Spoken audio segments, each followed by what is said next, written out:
मैं डॉक्टर हूँ। एक मिनट, मैं जाऊंगी वहाँ पर, मैं MP हूँ। मैं जाऊंगी वहाँ तो पर। आप मेरे से क्यों कह रही हैं कि जन्मदिन की बधाई दें? आप मुझे कैसे बोल सकते हैं शर्म की आप बात? कह रही हैं कि बधाई दे दो आपने, मैंने तो इसलिए आपसे कहा है। आप मुझे कैसे शर्म की बात बोल सकते मैं तो हैं? आप मुझसे आप मेरे ऊपर आप कैसे- एक यहाँ मिनट, पर एक सेकंड, आप यहाँ गाजीपुर बॉर्डर पर खड़े होकर हर चैनल पर बाइट देते हैं। आप यहाँ पर बातें बनाना आसान है। आप गए उन बच्चों से एक बार पूछने। होगी। आप हम जैसे नहीं पत्रकार, आप जैसे पत्रकार मतलब आप जैसे चाटुकार पत्रकार चाटुकार कैसे होते हैं? जैसे रिपब्लिक भारत वाले हैं। आज मोहित शर्मा बताएंगे सजग भारत को किसकी फंडिंग मिल रही है, क्योंकि सजग भारत के पत्रकारों पर सवाल उठाना आसान है। सजग भारत पर सवाल उठा रहे हैं, चाटुकार पत्रकार बोल रहे हैं फंडिंग किसकी मिल रही है। के अंदर बैठे किसान नजर नहीं आते, जिन्हें बेरोजगारी नजर नहीं आती। जिन्हें अरे हमें सुनेंगी, देश के किसान नजर नहीं आ रहे। तो भाजपा कार्यालय से भी आई हैं। आप कांग्रेस से थे। मोहित शर्मा आज जुड़ चुके हैं, मोहित शर्मा से बात करेंगे। नहीं लगता आप आपको शर्म विरोध, है? आप उधर विरोध डेंगू कर से रहे बच्चे मर रहे हैं, वहाँ प्रधानमंत्री को जिम्मेदारी लेनी चाहिए और आप कह रही हैं कि वहाँ पर पहले उनको बधाई दें। बधाई देना जरूरी है? पहले जो डेंगू से बच्चे मर रहे हैं उनके लिए शोक अर्पित करना जरूरी है? बताइए आप, बताइए। हाँ क्या कर रही हैं आप? बताइए, पहले बधाई जरूरी है, बताइए ना। आप मुझे बताइए ना। चलो शुभकामनाएं तो पूरा देश जब दे ही रहा है तो आप भी दे दीजिए, क्या दिक्कत है इसमें? काय बात की शुभकामनाएं देते हैं? जब इतना काम किया है मोदी जी ने, 7 साल इस देश की सेवा करी है, 7 साल इस देश के लिए अपने लगाए हैं, अच्छा। तो उनके जन्मदिन पर एक बधाई से क्या हो जाएगा? जब किसान दिवस था तब किसान के साथ यहाँ बेरहमी से किसान पड़ा हुआ था सड़कों पर, तब आपने बधाई दी? आपने कहा एक बार भी कि किसान को बधाई दो? हम तो किसानों की कर रहे हैं लगातार, हम तो किसानों की लगातार। आपको शर्म नहीं है बिल्कुल भी? आपको इतनी सी भी मुझे लगता है शर्म नहीं है? आपको है बच्चे शर्म? मर रहे हैं डेंगू आपको से। शर्म है? मेरे को तो आप बहुत यहाँ शर्म क्या है। कर रहे हैं? फिर मेरे बच्चे को मर तो- रहे हैं, वहाँ जाइए। मैं आप डॉक्टर हूँ। कितने एक बार, मिनट, तो मैं जाऊंगी वहाँ पर, मैं MP हूँ। मैं जाऊंगी वहाँ तो पर। आप मेरे से क्यों कह रही हैं कि जन्मदिन की बधाई दें? तो आप मुझे कैसे बोल सकते हैं शर्म की आप बात? कह रही हैं कि बधाई दे दो आपने, मैंने तो इसलिए आपसे कहा है। आप मुझे कैसे शर्म की बात बोल सकते हैं? मैं तो आप मुझसे आप मेरे ऊपर आप कैसे- एक यहाँ मिनट, पर एक सेकंड, आप यहाँ गाजीपुर बॉर्डर पर खड़े होकर हर चैनल पर बाइट देते हैं। आप यहाँ पर बातें बनाना आसान है। आप गए उन बच्चों से एक बार पूछने। हो गया आपका? आपका भी तो कुछ फर्ज है।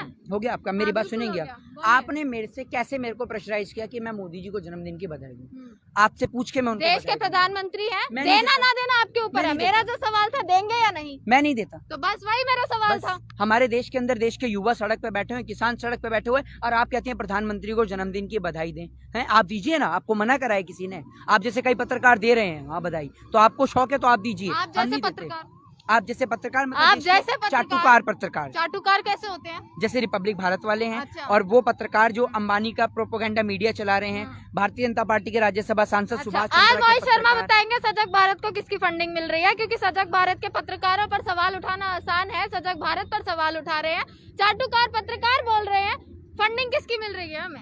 फंडिंग की तो मैंने बात ही नहीं करी, आपने बात चाटुकारिता करी। क्या तो होती है? शायद आपको मिल रही हो तो क्या आप- होती है हाँ मैं वही बता रहा हूँ आपको। बताइए। मैं आपको वही बता रहा हूँ, वही होती है चाटुकारिता कि जिनको इस देश के अंदर बैठे किसान नजर नहीं आते, जिन्हें बेरोजगारी नजर नहीं आती। जिन्हें अरे हमें सुनेंगी, हमें सुनेंगी, देश के किसान सुनेंगी। नजर नहीं आ रहे। हमारे पूरे चैनल पे 500 वीडियो है, 500 में से 450 वीडियो इस देश के किसान के लिए है। तो आपने फिर मोदी जी को बधाई देने की बात अरे मुझसे जो क्यों तो कही? एक सवाल था कि आप सवाल बधाई देंगे या मैं नहीं दूंगा, देंगे। तो नहीं वही दूंगा, एक बात सवाल खत्म था। आप करिए। इतना लंबा क्यों खींच रहे हैं बात खत्म करिए। मैं मोदी जी को बधाई दूंगा ही नहीं। हाँ तो बस क्यों दूं वही मैं मोदी चीज जी तो को थी। बधाई नहीं दे सकते? उसके पीछे बहुत कारण है। उसके पीछे सबसे पहला कारण है किसान का सड़क पे बैठे रहना, ठीक है। दूसरे नंबर पे आता है देश के अंदर युवाओं का बेरोजगार होना, महिलाओं का असुरक्षित होना। तो ऐसे दौर में हम प्रधानमंत्री नरेंद्र मोदी जी को उनके जन्म दिवस के अवसर पे बधाई नहीं दे सकते। अगर प्रधानमंत्री ने कोई ऐसा काम किया होता, अपने जन्म दिवस के अवसर पर अगर प्रधानमंत्री इन किसानों से मिलने आ जाते तो हम एक बार को उनको बधाई भी दे देते। अपने जन्म दिवस के अवसर पर इन कृषि कानूनों को वापस ले लेते तो हम उन्हें बधाई दे देते। अपने जन्म दिवस के अवसर पर अगर वो जो युवा जो बिहार में धरना दे रहे हैं उनको अगर वो रोजगार दे देते तो हम उन्हें बधाई दे देते। जो लखनऊ में बैठे हुए हैं उनको दे देते। तो भैया हम समझ सकते थे प्रधानमंत्री जी की बात। पर आज उन्होंने ये ऐलान किया ना कि किसानों का सम्मान दिया जाएगा, किसानों को सम्मानित किया जाएगा। देखिए किसानों को कहां से आप सम्मानित करेंगे? किसानों को सम्मान तो करनाल में आपने दिया ना, आपकी सरकार के राज में बहुत अच्छा सम्मान मिला। लाठी डंडे से किसान को मारा गया, पीटा गया। और प्रधानमंत्री मोदी जी के जन्म दिवस के अवसर पर अगर लोग कह रहे हैं कि गाय को राष्ट्रीय पशु घोषित कर दिया जाए, तो गाय को राष्ट्रीय पशु घोषित करने से पहले इस देश के अंदर अंधभक्तों को राष्ट्रीय गधा घोषित कर देना चाहिए। उसके पीछे कारण है, क्या कारण है? भारतीय जनता पार्टी के नेता के पास ऐसे लॉजिक होते हैं जिन्हों का कोई लॉजिक ही नहीं होता, इनलॉजिकल उनके होते हैं क्वेश्चन। अभी एक नेता ने बयान दिया है कि हमारे पास में अब एक ऐसा ऐप आ रहा है जिससे अगर कहीं पे ज्यादा बारिश हो रही है तो उसको कम किया जा सकता है। ऐसा ऐप है?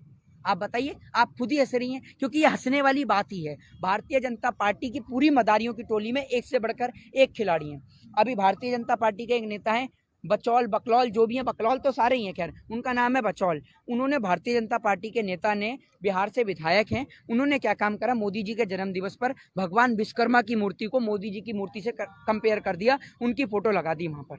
अब आप एक बात बताइए, एक आम आदमी की तुलना आप भगवान से कर सकते हैं? बताइए, बताइए ना आप इस बात को, क्या ये ठीक लगता है आपको? अगर आप इनको नहीं कहें अंधभक्त तो इनको क्या कहा जाए, बताइए आप। अच्छा, 1 साल किसानों को जी होने वाला है। जी किसान हर प्रयास कर चुका है। लाखों के किसानों की जो तादाद थी मुजफ्फरनगर में रही, इतनी गर्मी में वहां पर भी पंचायत करी, करनाल में भी किसान बैठा, आज भी अकाली दल के जो कितने किसान थे वो जो है सड़कों पर आए, प्रदर्शन कर रहे हैं। किसान हर मेहनत कर रहा है, हर प्रयास कर रहा है, लेकिन पर उन्हें करने सरकार नहीं के दिया जो करने लेकिन नहीं, उन्हें हाँ, करने नहीं दिया गया। कहा ऐसे गया उनको कोविड का बहाना देकर। प्रधानमंत्री जी की रैली में अलीगढ़ में लाखों हजारों की संख्या में लोग आए, कोई कोविड रूल्स का उल्लंघन नहीं। देश के अंदर सांप्रदायिक बयान देने के लिए जंतर मंतर के पास लोग इकट्ठे होते हैं, कोई कोविड रूल का उल्लंघन नहीं। लेकिन किसान की जहां बात आ जाती है वहां कोविड आके खड़ा हो जाता है। भैया ऐसा क्यों? मोदी जी की रैली में नहीं हुआ अभी कोविड का उल्लंघन। मोदी जी के चेहरे पे तो आपने कभी मास्क नहीं देखा, कभी भी मास्क नहीं देखा। जब लोगों ने इतना प्रेशराइज किया तब जाके फोटो में एक आध जगह मास्क दिखा, वरना तो मोदी जी ने आज बर्थडे के दौरान, मैंने तो उनका भाषण सुना नहीं, क्योंकि भाषण में तो वो झूठी बोलते हैं, बोलना झूठी है, चाहे जन्मदिन पे बोल दें चाहे कहीं भी बोल दें, बोलना झूठी है। उन्हें अलीगढ़ के अंदर कल्याण सिंह याद आ जाते हैं, लेकिन वो हिंदू याद नहीं आते जिन हिंदुओं ने उन्हें वोट दिया। एक बार उनको भी जाकर देख लेते। जिन हिंदुओं को लकड़ी नहीं मिली उनको गंगा जी में लाशों को बहा दिया गया। ये गंगा जी में लाश बहाने का प्रोसेस पहली बार इस देश के इतिहास में 19वीं शताब्दी में अंग्रेजों के दौर में हुआ था, और आज उसको दोहराया गया है मोदी जी के राज में। अच्छा मोहित, आप मास्क की बात कर रहे थे, शायद विरोध करना तभी अच्छा लगता है जब आप खुद चीजों को फॉलो करें। आपको लगातार हम देख रहे हैं, देश की जनता देख रही है, आपने कितनी बार लगाया? मैं तो मास्क, आप एक बात मुझे बताइए, मैं तो दिल्ली रहता हूँ, दिल्ली में विदाउट मास्क के आप जाके दिखाइए, आप भी तो दिल्ली रहती हैं, जाने देते हैं विदाउट मास्क के दिल्ली में? अभी तो यहाँ किसान आंदोलन में तो मैं मास्क लगाता ही नहीं हूँ, नहीं लगाते हम लोग यहाँ पे। राष्ट्रपति प्रधानमंत्री को पूरा देश देखता है, ठीक है ना? प्रधानमंत्री लगाए मास्क, प्रधानमंत्री तो नहीं लगाते, प्रधानमंत्री तो नहीं लगाया। आपने प्रधानमंत्री जी से कहा, प्रधानमंत्री जी ने 100 करोड़ के पैकेज का लाल किले से ऐलान किया। प्रधानमंत्री आज मुखर होकर झूठ इसलिए बोलते हैं क्योंकि इस देश के अंदर, इस देश के चौथे स्तंभ में अब इतनी ताकत नहीं रही कि वो उनके मुंह पे माइक लगा के उनसे सवाल कर सकें कि जिन 100 करोड़ के आप पैकेज के ऐलान करते हैं, जिस आप 20,000 करोड़ के चूरन की बात करते हैं, ये चूरन और ये पैकेज कहाँ बट रहे हैं, बताइए आप। इसलिए मोदी जी बेमुख होकर झूठ बोलते हैं, क्योंकि उन्हें पता है कोई उनसे सवाल पूछने वाला है नहीं, और जो पत्रकार सवाल करते हैं उन्हों को आप केबल टीवी नेटवर्क से हटवा देते हैं। हैथवे के केबल नेटवर्क से एनडीटीवी के रवीश कुमार के चैनल को हटा दिया गया, आपने देखा ही। क्यों हटा दिया जा रहा है? वो इसलिए क्योंकि वो निष्पक्ष पत्रकारिता करते हैं, और इस देश में लोग निष्पक्ष पत्रकारिता से डरते हैं। जय हिंद, जय भारत, वंदे मातरम।